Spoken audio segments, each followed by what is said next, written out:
What's up, fungal associates? Welcome to Completely Arbortrary, the podcast about trees and other related topics. My name is Alex Crowson, and I am alongside co-host of the century, Casey Clapp. It's a short century, a lot of competitors to go, but I'm happy to be here. I'm happy to have that badge right here. I will have to say though, Alex, it is a co-host of the century. There's also another co-host of the century. Who's that? Alex Crowson. Wow. The one, the only, the nettable, the settable. Nettable? My fish? Hey, I was thinking nettable as in like a nettle, but then I kind of messed it up a little bit. Yeah, let's not look too close into it. I just want to let everyone know when Casey said, I have my badge right here, he pointed to the fly on his pants. No, I didn't. How dare you? Yeah, way to take this into toilet humor, Alex. Right, we're 30 seconds into it, and now we're in the trash. Well, Casey, we are 30 seconds into this episode, and we are 30 seconds into a very special episode because you know what, my boy? What? Today, this episode is our 50th episode. Oh my God, I didn't even think about that. That's such a good point, And Alex. to celebrate, I got a little song. You did. I saw that you had that out. Oh my God, go for it.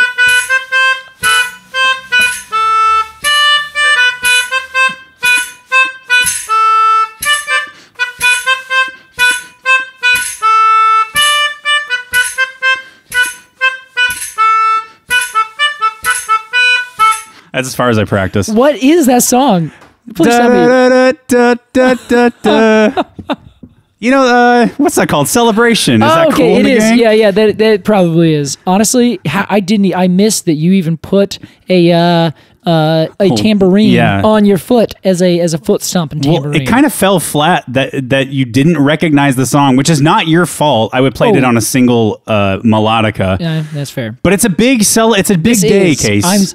You're right. If I had a popper, I'd pop it right now. I thought about getting some little crackers, as they call them in the UK. I have a half a burrito. Let's pull it. Let's pull either side of it. Break it in half. The last 2 bits of a quarter burrito. Yum. Casey, yes, this is our 50th episode. How does that feel? Congratulations to you. Oh my God, it feels good. We're talking right now about doing all sorts of stuff. There's lots of things happening. There always is. Yeah. So I don't know. Yeah, feels good. Never thought we'd be here at this last year. Yeah. Amazing. I've said this before, and it's a bit vulnerable to say, but I didn't know if we would last 6 episodes. Yeah, I remember that was sort of my number, which is a strange number to be at, but we're happy that you're there. You know, I had an algorithm. Yeah, that's good. Yeah, it's just there's some complicated like spreadsheet that you said at the end of it comes out with 23. It's like a risk assessment thing. Oh, I put in our personality traits and our. I feel like any risk assessment that includes me is going to be like, run. High risk. Yeah. But yes, congratulations, Case. Congratulations to you.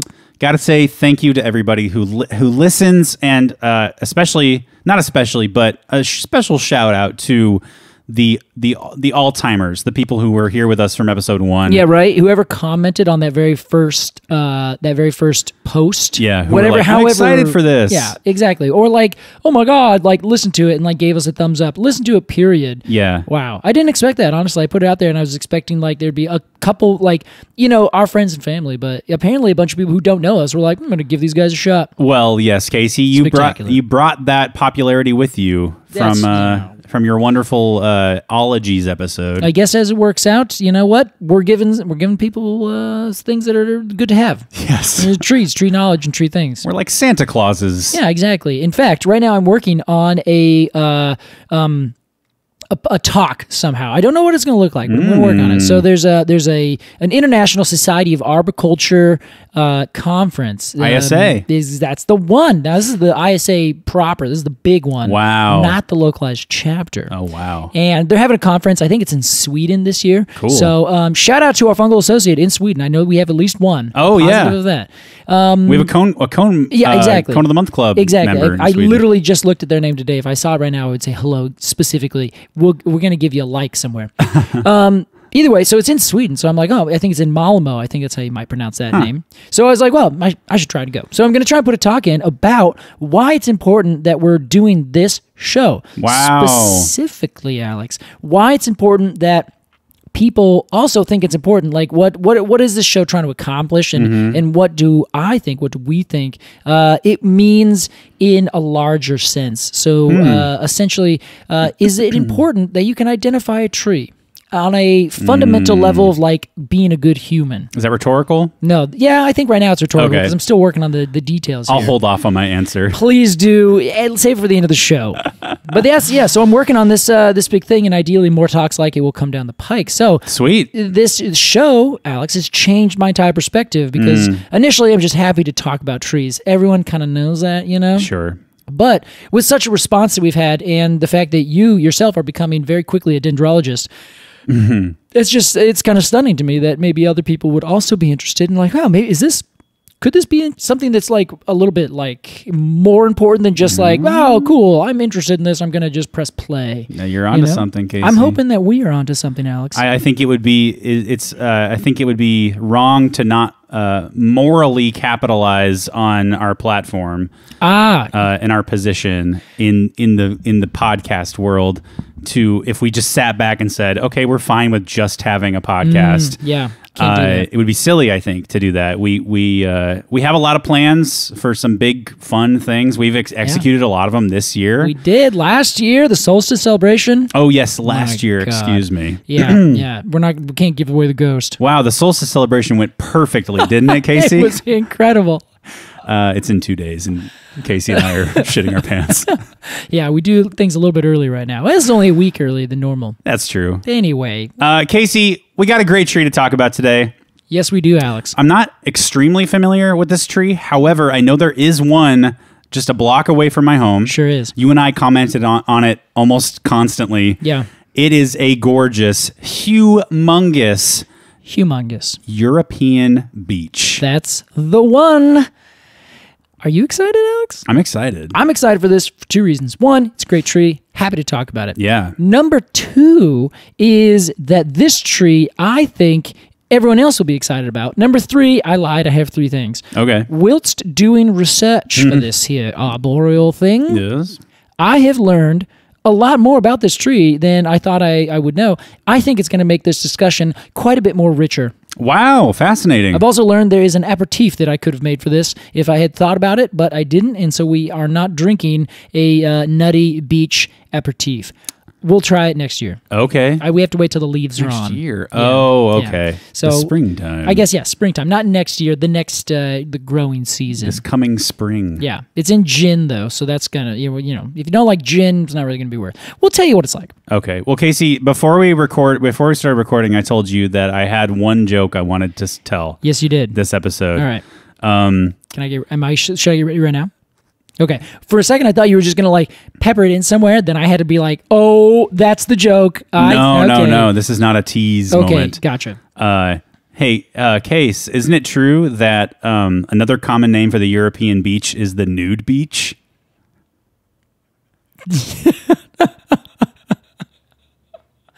I don't even know why it would be a yes or a no to that question. I didn't know what to answer. Because there are so many nude beaches in Europe. Yeah, that's... Oh! And I was thinking playing with the spelling of the word beach. Yes, okay, so I got the beach part. No, I didn't. I was thinking... No, I think I put it all together. Tell it again. Hey, Casey, isn't it true that another common name for the European beach is the nude beach? Gross, Alex. My chest feels warm. That's a good joke. I like that joke. I think that's a good one. Casey, as we do every episode, let's imagine that you and I are walking not one block from my apartment. Okay. And we see this glorious European beach. Maybe we're also in Europe. Who knows?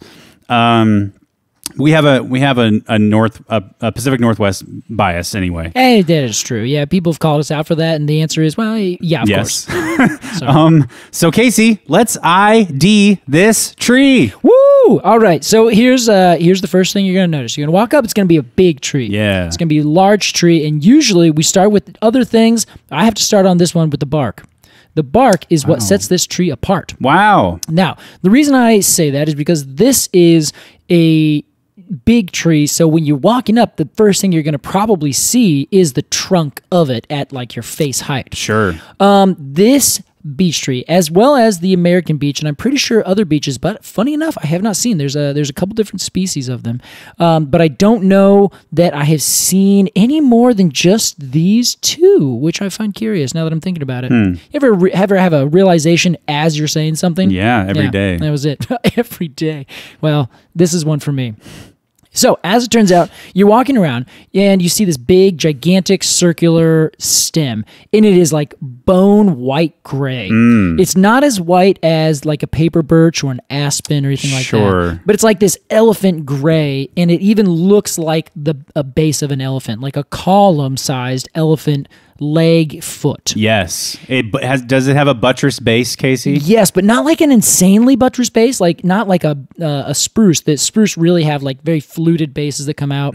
Tropical trees do this way often. But it does. It has like the kind of normal amount of like just kind of comes out. Little bell bottom. Little bell bottom right at the base, little toes coming out, making sure everything is solid. Hey, a bell bottom with the base. Speaking of cool in the gang. Yeah, exactly. Yeah, I'm feeling. Oh, is that? So the next thing that you're going to see about this tree, what? Sometimes I interject and then I immediately feel guilty. I know, and I always have to just be like, no, I loved it. It's my show too. Yeah, exactly. That's why I'm always loving it. So you're watching, you look at this big beech tree, you see this big stem, this column, very gray, smooth bark, maybe a little bit of white lichen patches on it here and there. You look up and you're just like, wow, this is like stunning. You see this gigantic crown. Usually those crowns come all the way down to the ground level. Mostly, if they've been pruned up, that's pretty good, but like they'll be wide and they'll be all the way down the sides of the tree.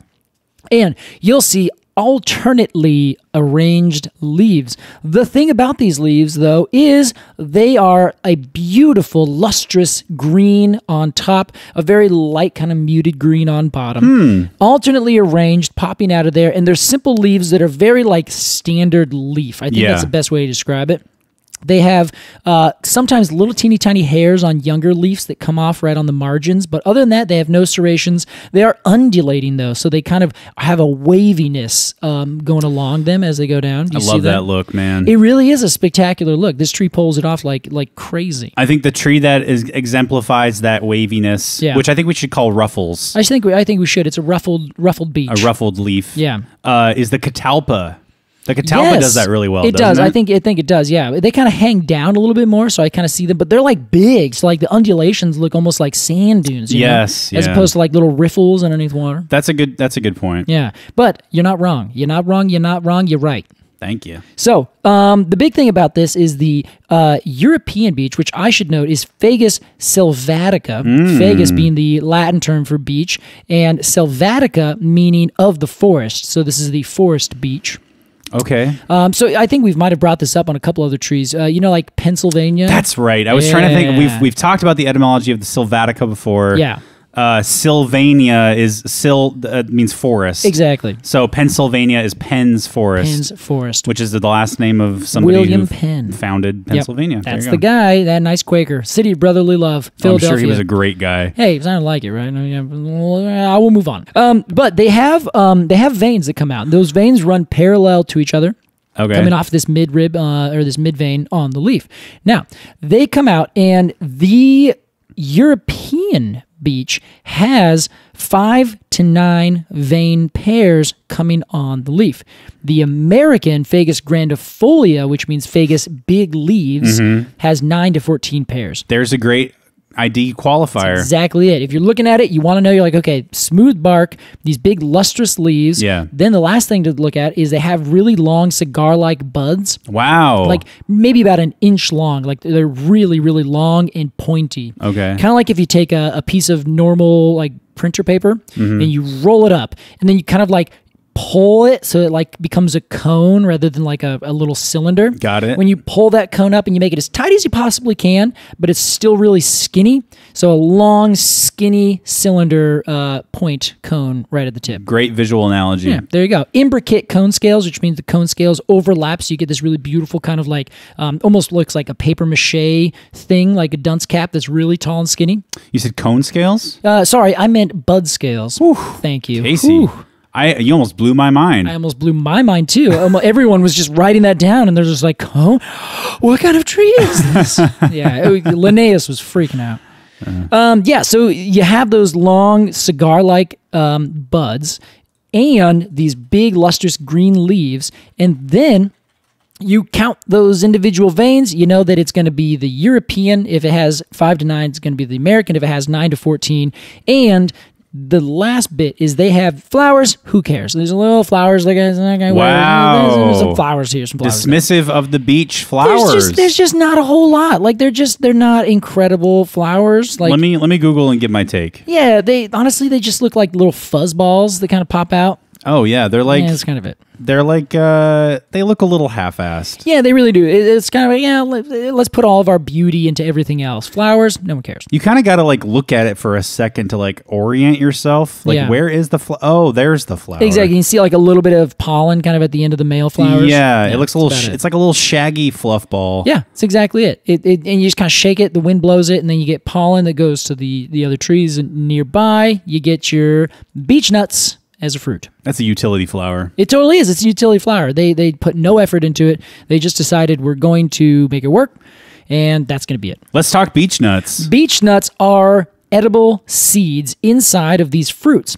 Now, the family Fagaceae is the larger family that includes oaks and chestnuts. Okay. So, totally. This big family, if you look at the what it looks like, the beech nut opens up and it has kind of these capsules. These capsules stay closed and they have little spikes on them. They're not like spikes that would hurt you. They're just general spikes. They're just pointed at one end. Yeah, exactly. Yeah, they're just pointed at one end. They'll give as soon as you give a little pressure to them. They open up in four. So you have one opposite little like capsule sort of, they're like, I don't know. I'm trying to think. They look like an escape pod, kind of like, kind of like opening up, or like some alien pod. Honestly, is what I think about them. What this pod looks like is like maybe like a flower from like a man-eating plant flower that like splits open in four. You know? It does. I see that, and I also see like it looks like they have eyelashes on it. So I kind of see like weird eyelashes. So my imagination kind of runs wild with these. Maybe just Google these. Yeah, Google them, and then tell us what you think they are. So the inside, though, that little seed, that's the beech nut, officially speaking. You break it open, and the seed coat on the inside, or the little seed bit on the inside, like the flesh, you can eat it. Totally edible. Is it good? I've never had it. I'd like to try it, though. Okay. Because apparently it was good enough that people were like, we're going to take this and potentially like carry it with them and plant these trees everywhere. We don't know this for sure, so we're going to get into that a little later. Casey, I have a question. Yes. It's hypothetical, basically. All right. This is related to the chestnut, Fagaceae. Yes. And this beech makes nuts. Yeah. Beech nuts. One word. Yeah. Why is the beech not called a beech nut tree? That's a good question. Wrap your brain around that one. Why is it not? Why do we just call it the beech tree? Yeah. But then, you don't call it the chest tree. Yeah. Why? We should call it the chest tree. Yeah, the chest tree has chestnuts. Duh. Right. That's a curious question. Something needs to be looked into here. Yeah, we just call it the beech tree. You know what? Actually, Alex, I might have a related question. I might be able to do this. Okay. So the chestnut, I don't know where that term chestnut came from, other than the fact that castanea, or castanea is the Latin for it. And so the Latin for it might have been for chestnut, meaning the nut that comes from the tree. So they would initially, their word is saying chestnut. That's the thing that we eat. Therefore, this tree is a chestnut tree. But if the etymology came from the tree first and the nuts second, then you would say, oh, this is called the beech. Its etymology, funny enough, this has been research that's been done, comes from the word book. We're going to get into that in a second, though. Wow. Not to give anything away. How exciting. So if you already say, oh, this is the beech tree, the book tree, essentially, then the thing that comes from it is the nut of the beech. So therefore, we just see the tree first, the nut second. It's a chicken and egg thing. I think it is. Yeah, exactly. Okay, so fair enough. That might be the answer. I don't know for sure. I'm gonna start calling them book nuts. Yeah, I'm gonna start calling it a chest. Just a chest. There's a chest tree. Okay, so the last thing about these little nuts is that they would fall out, and then they would be underneath this dense canopy, right? Okay. And this is kind of what makes this tree interesting. If we were walking through a European forest instead of just next door, we would potentially see a forest, if it's old enough, of nothing but beech trees. Wow. Oak trees, hornbeams, this, that, here, kind of spread out, maybe a few. As you've said before, Europe at one point was just one giant forest. One gigantic forest. Yeah. Now, that gigantic forest in the like the northern section of England, say, has way more oak trees, almost no beeches at all. Okay. Allegedly. As you go further south, beeches make up like 10% of the forest type in, say, France and kind of Germany and Central Europe. If you go further south, then beaches kind of start rising in elevation up to like 5,000 some feet. Okay. Because it gets warmer there as you go low. You get kind of that Mediterranean climate. For those of you who have not been there, it's California. That's essentially what the Mediterranean climate is. Warm and dry with these kind of almost arid, but not quite arid kind of feel to it. So, of course, the beech trees want a little warmer. So they, more water. So they climb up in elevation where you get a little bit more rain. So you start getting these forest mixtures where if it's left for long enough, this tree ends up dominating a forest where there are oaks and other plants and things because they are amazingly shade tolerant. Wow. They will grow, that little beech nut will fall. If it doesn't get eaten by a little pig or, a deer or something like that, or a human, then that little nut will turn into a new beech tree. That new beech tree will grow up and it will slowly take over the forest that it's in, which in some instances people are like, well, of course, that's exactly what we want because this is the single greatest tree in the world. It's beautiful. It's great. I love it to death. They're all about it being the dominant thing. Yeah. Other people are like, yeah, this tree's taken out all of our oak trees because the oak trees are not quite as good at competing in shade conditions. They are, but they're not like as good as the beech is. The beech is a bit of a strong arm. It is, yeah. But it's a strong arm that grows really slow. So it's kind of like an arm that's like pushing you out of the way slowly over, 80 years until you're like, wow, I'm dead. What happened? Interesting. That's what happens with these things. And they grow up, and you can see them if you go to the eastern United States where we have our native beech tree. You can see that the beech is growing in the densest forest, but they have branches all the way down to the ground. Because they're so shade tolerant, they just don't lose their leaves because of shade like a Douglas fir would. Right. Douglas fir has to lose everything below it because it's like, well, I'm not shade tolerant. I'm not getting any energy from this. So they just let them go. Whereas the beech tree would have leaves all the way down to the very bottom. They would just keep growing. So a little sapling would just be fully covered in leaves, the whole entire thing, even though it's like in this thick canopy of other things. Interesting. Yeah. So you can always tell beech tree because of that. It's just kind of like a hemlock around here or a western red cedar where down big, deep forest, no foliage except for hemlocks and these western red cedars because they too are shade tolerant, which means they're dominant species in the later successional forest. So if you just let the succeeding happen for as long as you can, these trees will grow up.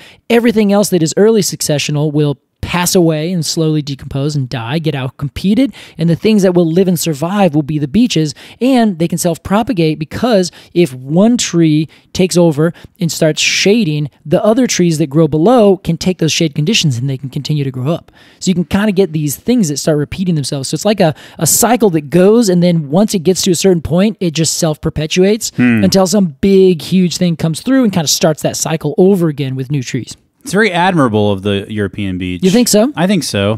It's not flashy. It just keeps pushing, keeps going. It's so funny that you say that, Alex, because I think that so many people would say this tree is extremely flashy. Well, that's a difference of opinion there. Have you ever heard of the book, The Hidden Life of Trees? I have. Yes, we've talked about it. It blew the world up in like 2017, 2018. Right. That guy, Peter Wallenben, is talking about the European beech. That is his main focus. Basically, he wrote a book that is explaining why the European beech is the best, most perfect thing in the entire existence of the world. The payoff to this lead up after the break. We'll be right back with more Completely Arbortrary.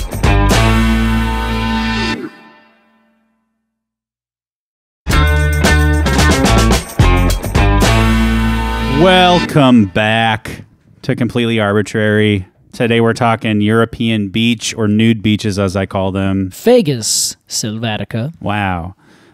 Casey, during the break, we read a little article Yep. about the etymology of the word beech and its relation to the word book. May I? You may.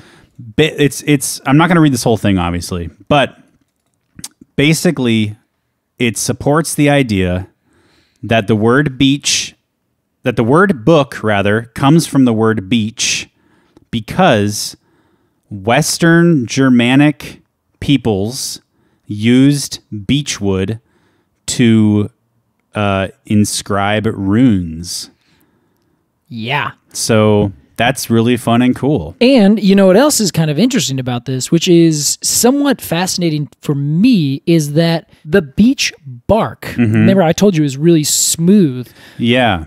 This is one of the classic examples of a tree that gets written on with people carving into the bark. Oh, okay. Not only that, but it would also last for a really long time, just kind of the way the tree grew. If you carved into it, it would kind of expand a little bit.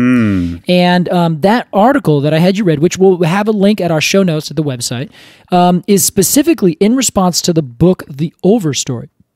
And have you heard of this book? I think we've talked about it a few times. Oh, have I heard of this book? Of course you have. Have I read this book? No. Yeah, we got to get you on that.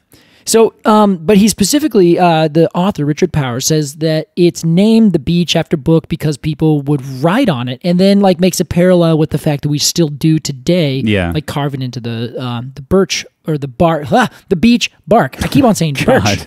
Everyone's gonna be so confused here. How many times have I already said birch instead of beech? I haven't been keeping count. Yeah, don't start now.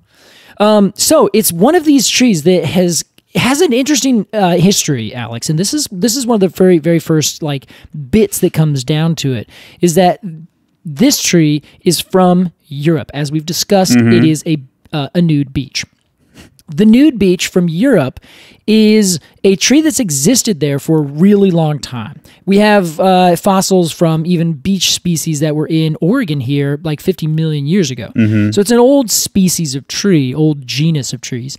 And the fact that we are still like planting it and everyone still thinks it's great. In fact, I'll give you another example. I told you that people still think that this is like one of the best trees in the world.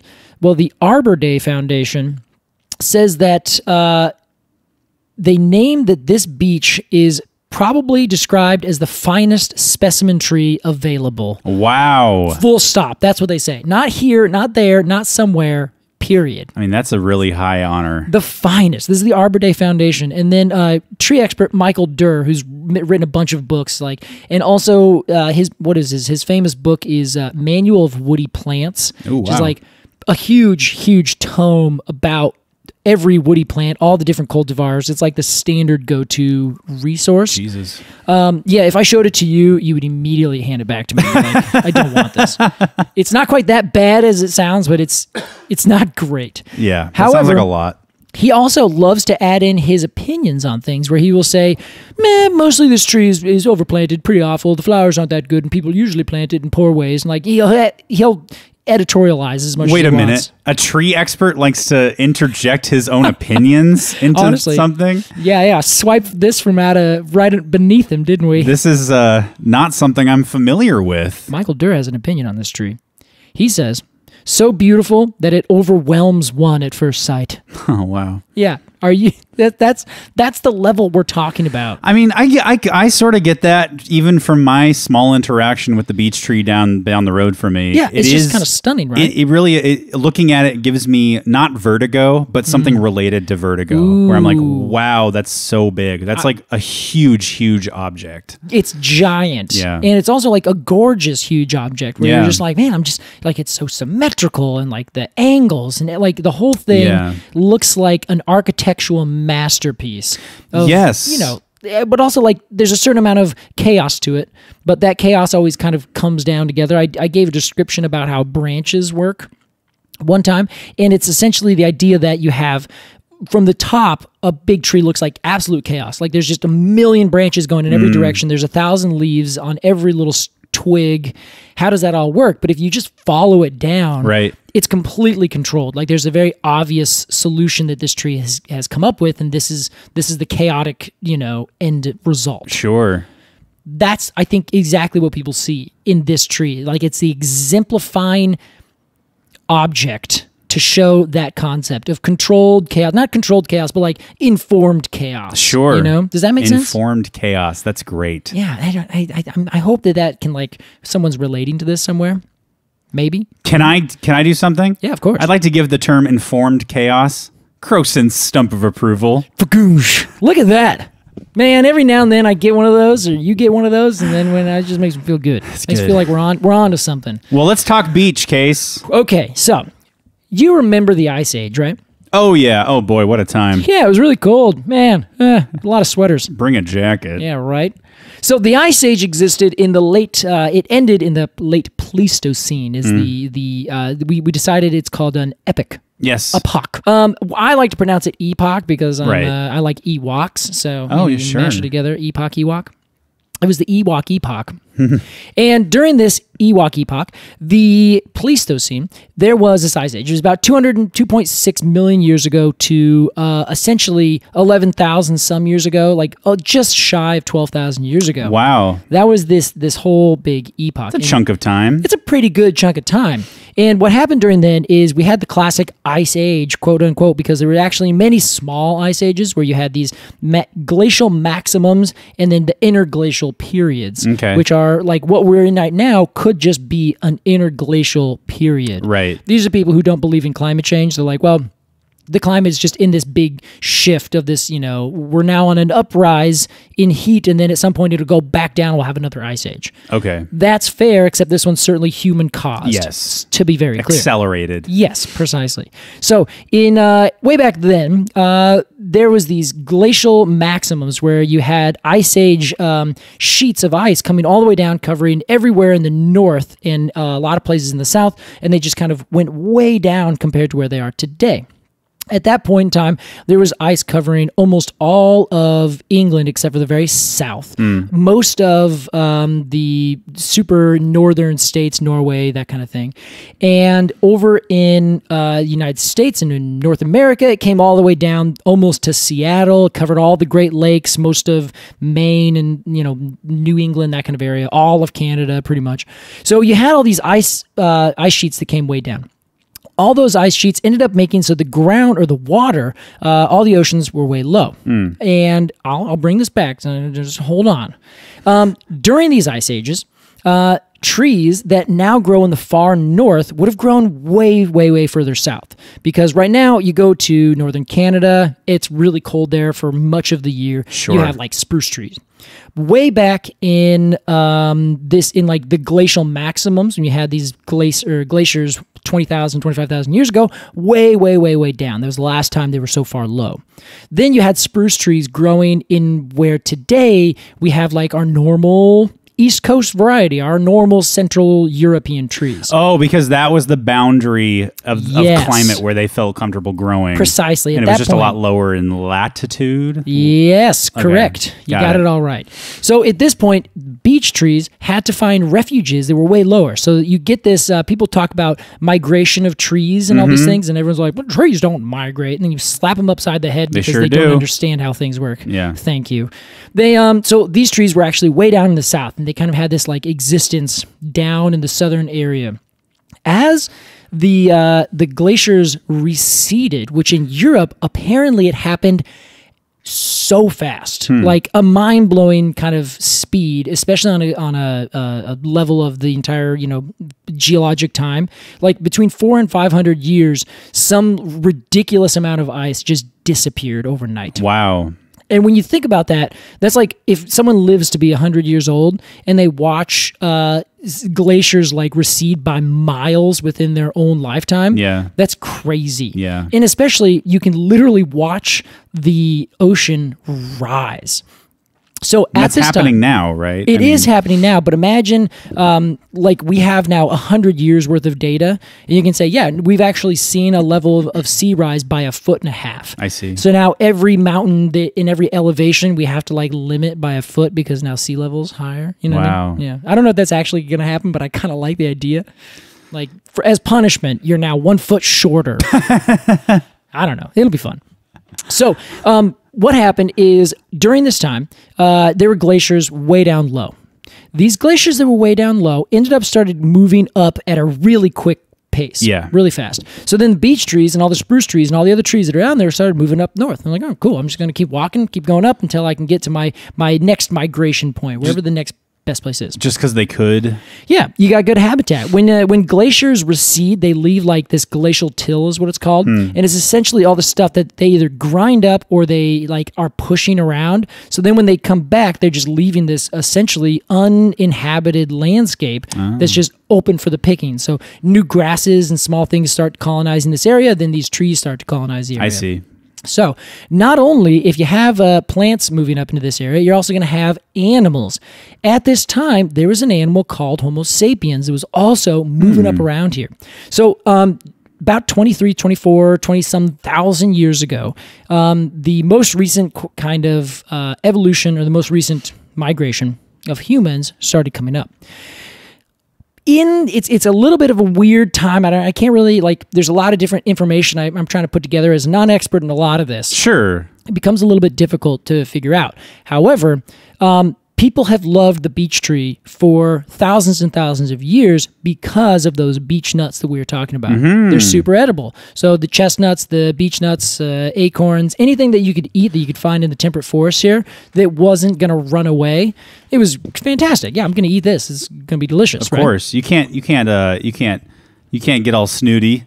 You can't when it's do or die. Yeah, you're gonna get snooty, and when you get snooty, you get left behind by the tribe because they're like, no, eat the beech nut or die. Wow. Yeah, at least I assume that's what they would do. Beech nuts or death. Beech nuts or death. Death, please. Thank you. Let them eat beech nuts. Let them eat beech nuts. You are so French right now. My God. Well, as it turns out, this tree, once it got to kind of its big like resurgence after these glaciers left, it essentially took up all of Europe.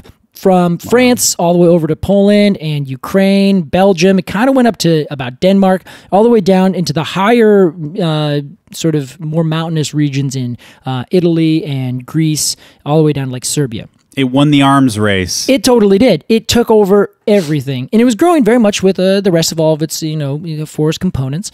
And everyone would use it for everything. They were like, hey, this is beautiful. Turns out they probably, as they started doing, moving up, and this is, we're fast forwarding and coming back and fast forwarding and coming back. People would use it, as you said, through this article, they would use it to write on. Either they would write on the bark itself and then like have this be a thing. They would make a table out of it, then write runes on the table or use the table to write runes upon on something else.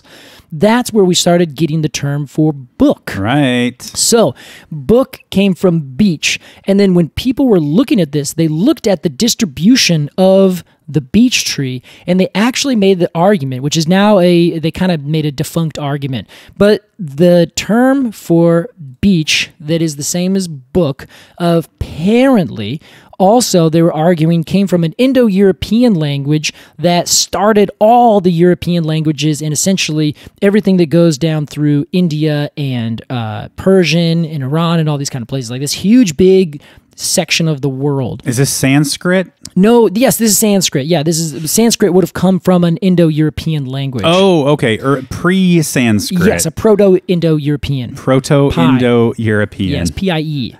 So they actually were using the beech tree and saying, well, because this word was the basis of all these other words, this was probably where the people were speaking the most widely spoken language. Then that language ended up spreading to other places. Therefore, we can say that these people initially originated here, at least whoever spoke this language. Wow. So it's a fascinating argument. Apparently, they kind of said, not quite. And mostly it's because beech trees have been moved around a lot.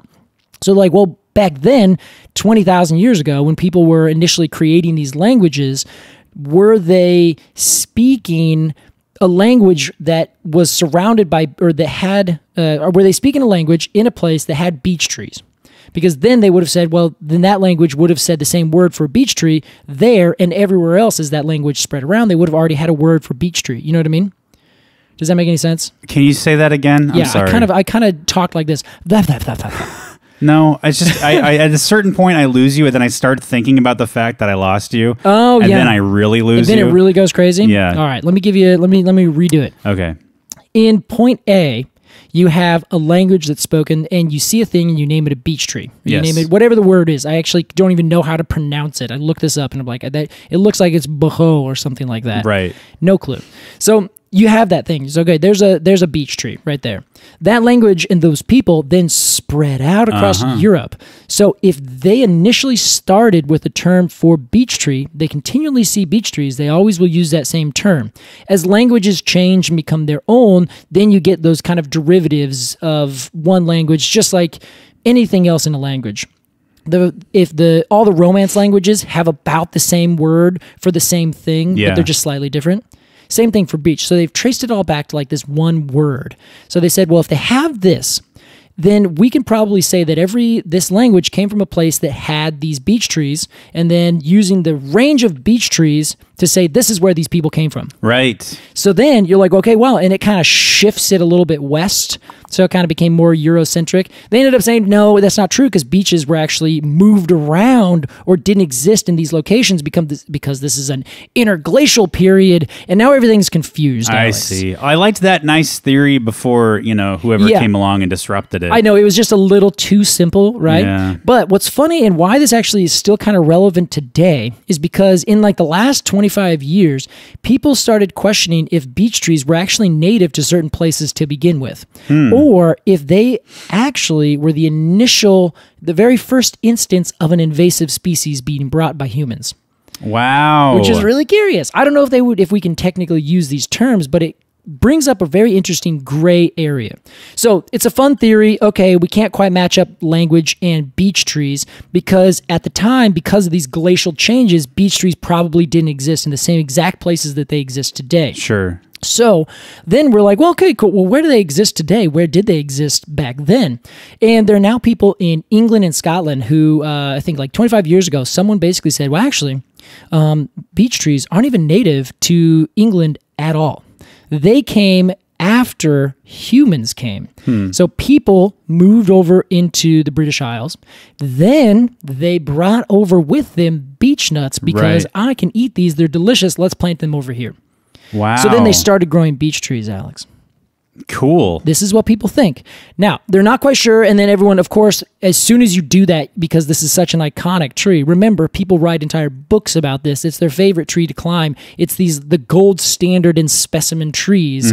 As soon as you say, that's actually an invasive species, it should be cut down and culled from the forest, Well, yeah. people start getting a little bit upset. And they're I think it's earned legacy status at this point, Yeah. It's been grandfathered in. Well, and isn't that the curious thing? So now that you say that, Alex, this is very curious. So you grandfather it in. Let's say that the theory is correct, that essentially these glaciers, and this is the reason I brought up all those glacier things, is A, to kind of discuss how these trees have been moved, so that's why you can't really pull the language in. That's interesting. We do know, though, for sure, book and beech came from this thing, but that's from a Germanic language, probably happened way afterwards. Okay. And also with this birch thing, like the writing trees, things kind of all conflated. However, at the time when these glaciers were at their maximum, they actually covered a lot of Scotland and kind of the northern areas of those islands. And the water level was so low that there was a connection between Europe and England that now we call the English Channel. Okay. So at that point, the water level was so low that you could just walk straight across. Wow. If I can walk straight across, a tree can grow straight across or get blown straight across or anything like that. They still can today. It's just not near as common. But essentially, the idea was that humans walked over there, but the trees had not actually grown their way up. They didn't move as fast as the humans did, allegedly. So then when the water filled back up and the glaciers receded, they did so fast, all of a sudden in a matter of a couple thousand years, what used to be this big, wide open expanse of land is now filled with water. Wow. So they're like, it's impossible for this tree. There's no genetics of this tree coming from this area. I couldn't find the exact study. I was going to read through this big thing, and it was very complicated. But a bunch of people pointed back to this Harris et al. Study that said something. Then other people looked into it, and it basically, the entire argument boils down to this, that the beech tree, as we know, the European beech, is native to Central Europe. It did not move up quick enough into the northern reaches as the glaciers receded, such that it is a native species by the time people got there. Right. So we then brought it over. And now the question is, if we, 20,000 years ago, Homo sapiens, we brought beech trees into the native forests of these places that before that did not have them, are they considered an invasive species? At the time, we would have been considered essentially dispersers of the seeds of beech trees. Sure. We weren't doing agriculture in the way we know it today. We weren't taking it around saying, we're going to plant these trees all over the place. We can't, say for sure what happened exactly, right? So it's curious, if we do that today, we have holly, English holly. We bring that over here, it's planted, it escapes, it's an invasive species. We're now just like vilified. You're the worst. So you get this weird thing. It's like, well, when's that cutoff, Alex? We bring over English holly 200 years ago. 400 years ago, we bring over this other plant. A couple thousand years ago, we bring it over 10,000 years ago, 20,000 years ago. So when's the cutoff of what is and is not an invasive species? Interesting. What is the line that you draw that takes humans out of the natural order of things and says, no, you human are no longer a natural part of an ecosystem that is dispersing seeds. A bird eats an acorn and poops out the acorn, and that acorn grows. I know that's not exactly how it works. Please don't add us, all right? It is to me. Oh, hi, Casey, Alex. I just wanted to say acorns, that's just not how it works. Okay, Casey can do such a good impression of that because... yeah, we get a lot of them. Anyway, we're sorry, 70% facts. This is a hypothetical. Yeah. Anyway, so this acorn grows. That bird is a natural part of this ecosystem according to our human definition. Therefore, that bird as a disperser of that seed, that's a natural relationship. Therefore, the tree is naturally being spread. If we humans brought that over and kind of disrupted it, would be the term, and artificially brought over this tree, and then that starts happening, we see that as an invasive species bad. So the beech tree is either an invasive species good, a native species, or an invasive species bad, and it would have happened 20-some thousand years ago, or maybe we went over there, and then I think it said like 6,000 years ago, or 6,000 BC maybe is when they started finding this. The literature was a bit out there. I've got a take. I want to hear your take. This is I've said a lot. Here's the climax. All right. I think it's an invasive species good. Oh, okay. It's chaotic good in D&D terms. Good chaos, okay. Yeah, I think that's an interesting... Well, so I'm going to be a little bit of a cynic here, Casey, and it's going to undercut this whole episode. Please do. But I basically think, who gives a fuck? Hey, that's what I'm talking about. Just edit out everything I just said. No, I think the story is very interesting. But the idea that that this would be a debate at all seems extremely irrelevant now in the year 2020. It kind of does, doesn't it? It's 2021. Whoops. No, it's 2022. Time is timeless. Okay, Alex, let's not even worry about it. Man. That's meta, I think is the term. Yeah, that's something the dude would say. Yeah. Time is timeless. Time is time, yeah. No, he'd be like, that's something the narrator of the dude would say. Oh, yeah, that's true. Sam Elliott. Yeah, that's fair. The dude would be like, what the fuck are you talking about, man? Honestly, Alex, to add to that, there are people who also would say this is a stupid argument because the beaches would have moved up in this time anyway. Again, let us reiterate, the deglaciation happened so fast that these trees just didn't move up at the right speed. Yeah. Or are still moving up. So they've made it as far as everywhere in Europe, into Northern Europe, but some people are like in Norway, they're like, well, did these trees actually get transported by Vikings several thousand years ago from Denmark? And so the question is like, well, what happened? And I kind of agree with you. Who cares? I, however, do not like the idea that, and I have to wrestle with this. This is a big problem for me. I have to wrestle with the idea that I do not like taking humans out of the natural system of things. So remember how I was describing that bird that eats the acorn, poops it out? That we could say is natural. If the bird is native, the tree is native. Right. But the thing is that would have happened, thousands of years ago. Everything is constantly changing, and you cannot take humans out of the natural system. We are in it. There's one Earth, as everyone would say. That's right. So if we move something around, I think Michael Pollan would be an author who would probably take this kind of look on things. He's like, well, no, we're still, by scientific definition, transporting and dispersing different things elsewhere. We're just really smart and really good at it, where we put them in our pocket, we grow them at nurseries, and we then plant them out on the landscape as trees. Some of them will take root themselves, and they will now naturalize and become a species that grows in an area without any help from humans. Others consistently, constantly need that help, but it still is a dispersal of those seeds at a very highest level look from an animal via however means. Yeah. So if you don't take us out of the natural system, which we cannot be, we are a part of one big system. And as soon as people realize that, man, they're going to be like, what have we been doing for the last 2,000 years? Yeah, man. And more like 200. But then that's really what's going to change, what I think kind of changes your perspective, where it's like, it doesn't matter how the trees got there. Even if they got there today, in 20,000 years, if humans disappear tomorrow, we have trees from the vast corners of the globe transported to the opposite corners of the globe. And if we just give them a couple thousand years of just fighting it out, the tree species from both of these places will be so intermixed and mingled where you wouldn't even be able to tell that there was different flora from over here and over here.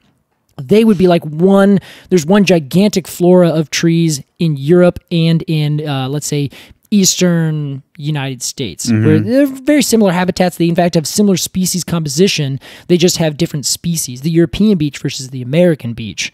But then at one point, if they just both grow in the same place and we have all these different plants that people have moved around, 20,000 years from now, we're going to be like, yeah, whatever, they're all native. We have one native flora of the world. Yeah. Assuming that things survive that long.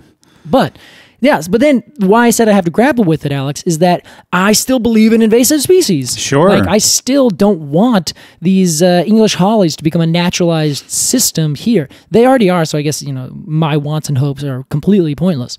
However, it still is a problem that we're trying to actively fight against. Invasive species are objectively a bad thing for that native habitat. Yeah. 90% of the time. So where do you land? I don't know, Alex. Incomplete? Which is interesting. Remember when I asked you about these lines, where do you draw the line? Yeah. So for me, you go back 2,000 years ago, let's say we're on a spectrum of interaction with nature, where and we people now, we are interacting with nature in such a monumental way, in such an intense way. We're not just passively happen to be dropping some beech nuts, and forgetting to eat them. Therefore, now a beech grows there. Right. It's in an extension of its natural habitat. I think back then we were more passive about it. So maybe if we're passive about it, it's not considered an invasive species. Interesting. If we are active about it, it's an invasive species. You're thinking intent matters. Exactly. I think intent should matter a little bit. And then, you can't question or wonder what the intent was back then. Maybe someone did say, I'm going to plant it over here. Yeah. In their old English. Right. I know it's not old English. Please don't add us. It sounded like a Gungan. It probably was. Misa like the beech nut.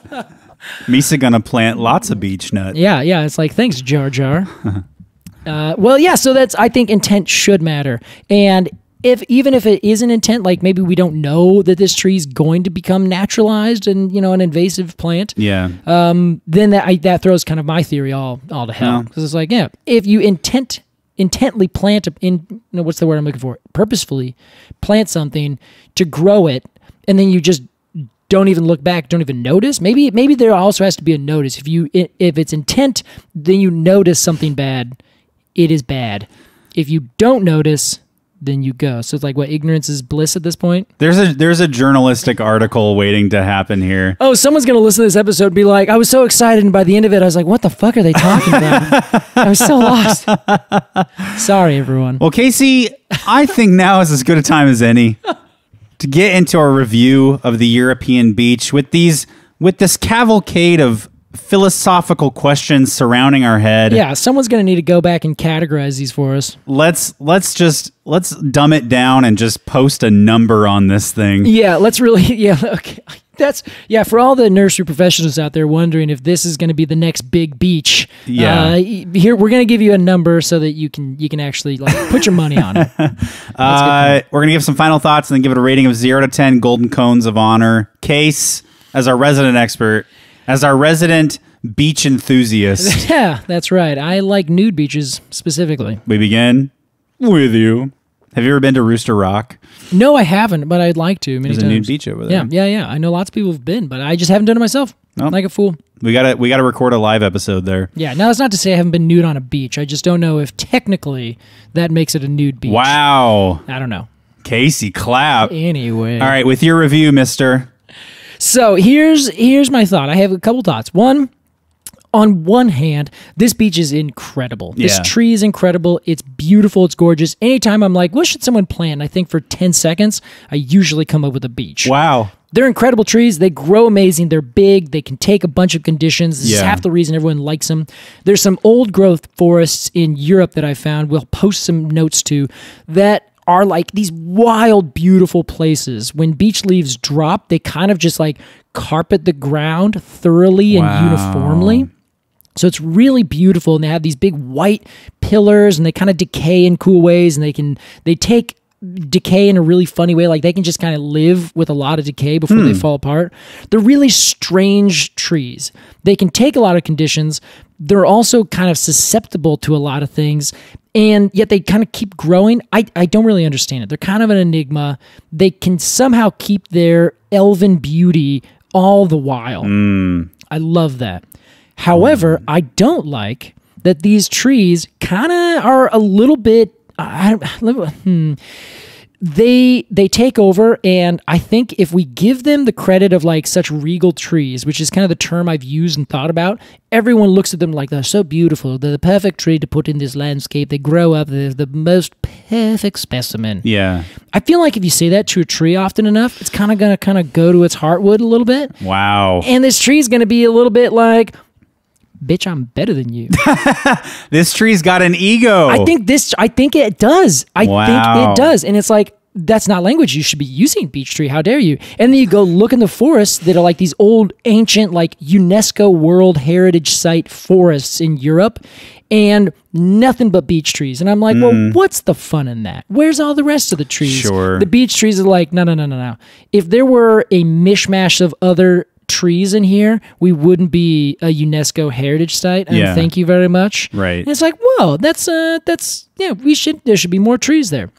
I think there are other trees that have the same kind of regalness that get passed over for whatever reason. I would provide the example of the sugar pine. I think the sugar pine is a tree that is massive. It has great proportions, and it just looks spectacular. The Sitka spruce, another great example of a tree that has that kind of je ne sais quoi that you plant it as a specimen, or you see it growing in a situation, you're just like, oh my God, those are also both conifers. They are. So I guess that's the thing. We're saying, well, where's the conifers at? You know, why aren't where's the UNESCO heritage site for European conifers? Well, you got your Western reds. There are kings of the conifer world. Yes, that is true. I accept that. So I guess I'm thinking that. Sorry, your cones are your own. I don't know what I'm doing. I appreciate this. I just felt passionate suddenly. The elm tree is another example. The catalpa. Where's the catalpa World Heritage Site? I do agree with you on that, Casey. So I'm gonna give the European beech. Fervent. Yeah, I'm really torn on this because, like I said, I choose for this tree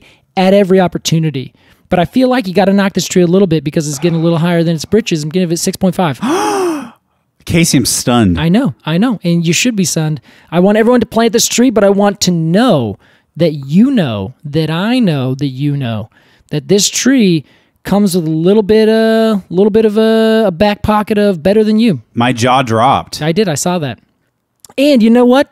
I like Peter Wallenben's book. I thought it was nice. It was a nice book about beech trees. But you know what? There are other things growing in the forest, Ben, and I'm sorry, Peter. So I know he also knows that because he talks about this, but he literally in the book is like, these oaks grow up and they just kind of get so trashy and they fall apart. But the beautiful beech trees, they grow up and take over and grow forever. And I'm just like, come on. The beech How dare purist. you? Yeah, he's a beech purist. And I think there's a lot of beech purists out there. And I'm going to be a contrarian to a beech purist. right. I don't know if that's the right usage of that term, but Sure. as we learned today, words can be changed.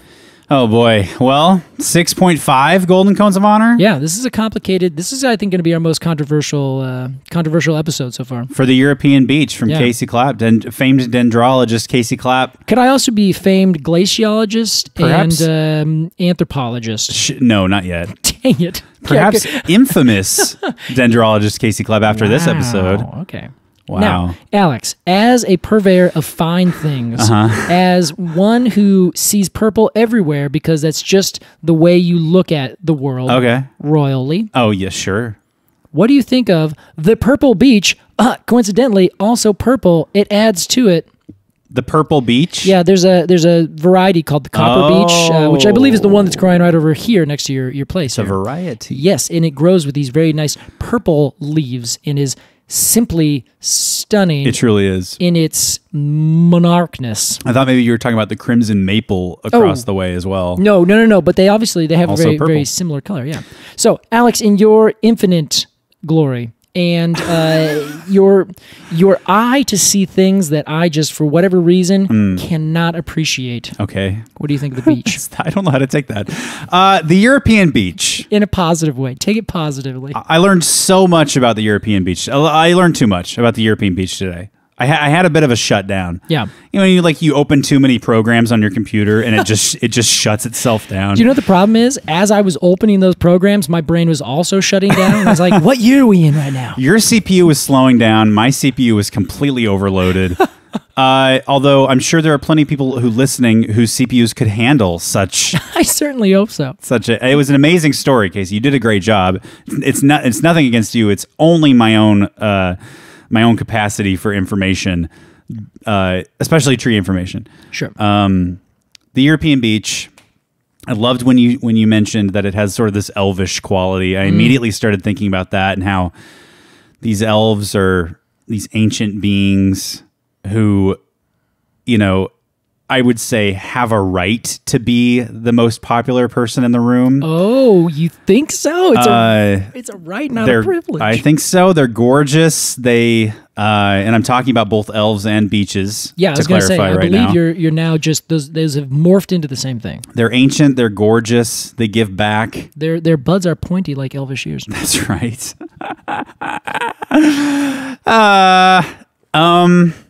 Boy, I am now taking the stance that to hate on beaches is a bit of a hipster move. Wow, And a bit of a try hard thing. I think beaches have seemed to enchant some people. Your arborist, your tree climbing friends, certainly the author of Plants Stories. The Hidden Life of Plants Stories. Yeah. Boy, I think yes, it is a bit of an egotistical tree, but has it not earned its ego? Sometimes an ego is just an honest opinion of oneself. Huh. Okay. Yeah. Casey, I'm going to give the European beech, or as I like to call it, the nude beech, 9.3 Golden Cones of Honor. 9.3. Like, it absolutely deserves it. I'd give it a 10 if you had given it a 10, so we could have had 10s together. Really? Yeah. We would have both given it a 10. Yeah. All right. 9.3. I'm stunned at your rating. 9.3. I have my melodica sitting here. I was completely ready to play the Cone Song of Honor. Hey, It shall remain unplayed today on our 50th episode of Completely Arbortrary. It's the way it goes. It's the way it goes. I know that this is a spectacular tree. I agree. You remember when we started doing Michelin stars? Yeah. For a little bit, and I'm sorry, Michelin star style. Yes. Where you gave the Japanese maple like a 2 or something. Oh yeah. But I think it's a similar thing where it's just like you're right. It should be a 10. If it was a little more subtle about it, I think it would probably get its way up there. Sure. Sometimes like you watch the what are those, the Olympics, they have those big grand open ceremonies. The same, multiple people can watch the same thing, be like, that was the most spectacular show of theatricness and like coordination and all these things I've ever seen. Then other people could watch and be like, that was so much. Yeah. Oh my God. Just Jesus. Halftime shows. Yeah, exactly. One person will say, oh my God, Lady Gaga was such an embarrassment. The next person will say, wow, Lady Gaga has elevated the form. Precisely. That is, I think, where we're coming at with this. We both watched it. We both loved it. We both carved our name into it, even though you should never do that. It actually hurts the tree a lot. We just had different perspectives. We just have different perspectives. That's fine. That's the whole point of the show. Your cones are your own. Your cones are your own. Merch now at arbortrarypod.com. Casey, wow. That was our review of the European Beech. It's time. I'm excited. For Q and A. Interesting. Today's question comes from Frenchman Julien Caillere. Whoa! Hello, Julian. Maybe Julien? Julian writes, good morning, friends. Good morning. I'm already charmed. This is Julien. Already charmed. Your arborist French connection from Quebec, Canada. Ah, yes, hello. Or Quebec. Quebec, yeah, I think they, yeah. Here is Julian's question. How does the tinting of the heartwood happen? I.e., black walnut always has a ring of clearer wood around the edge, and it's much too wide to just be the cambium. What is the process there? Thank you. Love the podcast, and a great day to you, good sirs. Thank you, Julien. Casey. What a good question. The heartwood tinting, which is my favorite David Mamet play. I don't even know what that reference is. It just sounds like a play by David Mamet. Oh God, I love that. That is a great question. And really, so the differences that you're seeing, this isn't a 100% full stop, but what Julien is talking about is the essentially the difference between what we would call the heartwood of a tree, the sapwood of the tree, and then you have the cambium and everything else outside the bark. Yeah. So the two main kinds of wood, the sapwood and the heartwood, are kind of these two big differences. Heartwood, like for instance in the black walnut, is almost a perfect ring that gets bigger every single year. And that heartwood is usually very dark. Like it has that's why they call it the black walnut, because it's a very, very dark black center ring. Okay. As the tree gets larger, this ring expands out. So you have a comparatively small ring of sapwood or light-colored wood on the outside, and then on the inside, this really, really dark wood. Okay. So what they would call this in the sort of tree physiology world are extractives or extratives. Extratives. Yeah.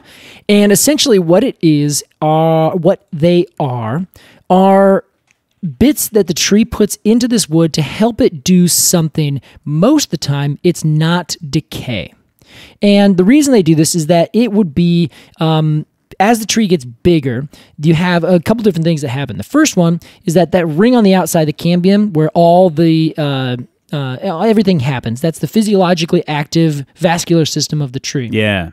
Every single year, that goes out and develops a new ring and is always on the very outside of that ring. So as that develops, you have a couple years of wood on the inside, so they're like the most recent rings that are still actively alive. They'll have living cells that will be transporting and storing water and different amounts of nutrients and like stored starches and things like that. So different storage areas for water and for food. Usually it is actually dissolved in water. So just like if you make maple syrup, all that sap is going up. If you just boil that down, it's that really sugary stuff. All that sugary stuff is actual sugar, and it's the carbohydrates the tree's using as energy. Right. So that gets kind of packed into the wood, into the sapwood, and they call it sapwood because it's literally wet. So only living cells can actually hold on to and transport water in the wood. So as that ring of cambium moves out, those rings that are still alive holding water slowly die as well, so that they're moving out right in behind that cambium. Does that make sense? Yeah. So if cambium is year 0, then year as you go in, you have year -1, year -2, year -3 as you're going in towards the center of the tree. Okay. So those first -1, 2, 3, 4, 5s, usually it's like 3 or 4, those are still alive and they're actively doing stuff with living cells in them. They're wood, and the cells that are alive are waning very quickly. They're dying off a lot because they're only using those just a little bit to do almost literally water and some storage. That's about it. Okay. So as the tree gets bigger and bigger, the tree is like, well, I'm not using these pipes that are now shut down way inside the wood. And they start to essentially dry out, and they create and they leave as like certain chemicals are kind of evacuated. They leave these extractives. So, like if you dissolve something like salt in water, you boil off all the water, the salt gets left behind. Right. It's kind of a similar process. Okay. Where the tree is taking all the stuff out of this wood, and then it's depositing all this stuff that's left over. And usually those are different chemicals that are related to making the wood non-edible to fungus. Wow. So that's an antimicrobial. It's exactly what it is. And the entire idea, of course, is that the tree's no longer actively hanging around there. Like there's no living substances. Now, trees are very complicated, and a lot of different research is coming out to say, actually, like the tree responds even if you nick wood that should be, quote unquote, dead, and wood that is no longer actively used in the tree. Some research is actually showing if you do end up causing damage to that wood, the tree responds around it, even though it's like, but wait a second, I thought that's dead. I thought it's not connected to anything. Yeah. Maybe it still is. So it's still very complicated, and we've tried to like dumb trees down a lot, with those layers, very easy. Oh, here's the sapwood, here's the heartwood. Or like and with over. this podcast. Oh yeah, 100% all the time, yeah. But so we understand it, but the best way to describe it is that is like the high altitude look at it. Yes, there are these levels, but as soon as you start looking really close at those levels, the boundaries between them, become, who knows where they are. They become blurred. And you also lose the idea that everything is acting in a very specific way. You start seeing interactions and small little things. You're like, well, I didn't really know trees could do that. But it's like, well, I knew they could. I just didn't know the mechanism, and I didn't know how in depth and how much they worked. Yeah, like if you give me a diagram of a tree, I could probably label all the parts. Sure. But if you went out in the forest with me and cut into a tree, I'd probably be completely lost. Yeah, right? Like those I'm sure those, with anything, those lines are blurred. Yeah. Now, you would probably be able to do it with like a black walnut, because that heartwood changes color so drastically. Okay, so to sum up the answer to Julian's question. Yep. That tinting is leftover extratives. Correct. And I Googled extratives, plant extratives, and it has a list here. Oh, yeah. What do we got? Waxes, fatty acids, resin axes, terpenes. Yeah. Things like that it has extracted everything it needs, everything it doesn't need, it stores in that heartwood. Yeah. Which colorizes it. Yeah, exactly. And essentially those colors are the different chemicals that are left in there. Yeah. And sometimes they're actually chemical changes that are inside the cells of the wood itself. So it's not just like something inside a little cup and then that cup is clear so you can see through it. It's that the cup itself has now changed colors. Interesting. Yeah, so that's exactly what it is. Cool. And that would be considered the heartwood of a tree.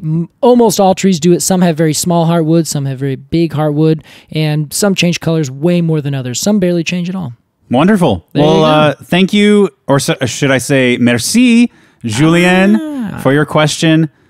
If you have a question for Casey about trees, email us at arbortrarypod@gmail.com. Hey, join us on Patreon.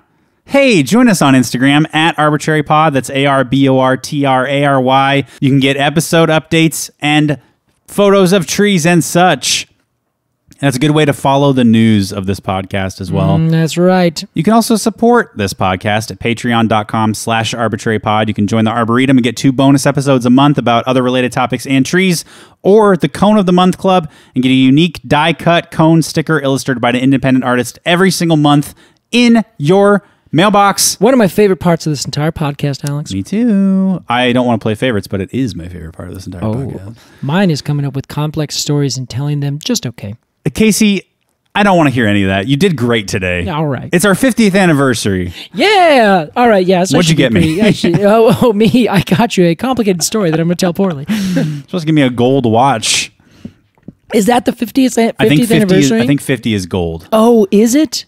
Should I Google it? I just think I learned about those kind of recently, like at the 5-year anniversary, traditional, do this. Yeah. I don't know who came up with these traditions, Probably the jewelry companies. I was going to say, yeah. Yes, 50th is gold, Casey. Xbox has sponsored the 26th anniversary, so now on your 26th anniversary, it's customary for you to get an Xbox for your partner. And the 27th is a new controller, so they can... Casey, you know what the 5th anniversary is? Ooh, okay, hold on. I'm going to guess. The 5th anniversary is a corn plant. Close. It's wood. Really? Yeah. What is that? What is that supposed to signify? I guess it's like, your relationship's hard as this wood. And then slowly at 50 years, does it become hard as gold, which is not hard at all. You can just rip it in half if you use your teeth. Well, 75th is diamond. Wow. So. Okay, so maybe it has this, maybe it kind of does a reversion. It comes back. I think it's supposed to go up in value. So it's like paper, wood, tin, crystal, china, silver, ruby, gold, and diamond. Wow. So if you're poor and you have been with this relationship for 75 years, what do you do? That's you get my coal question. And you say, this is a form of a diamond. This is what you've done to my heart over 75 years. Merry Christmas. Casey.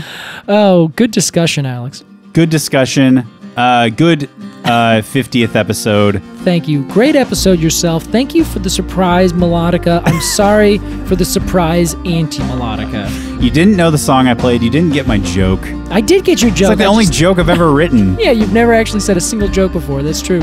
And thank you to you for listening to this episode of Completely Arbortrary. We'll see you next time. Bye-bye. That's right. We will. See you later.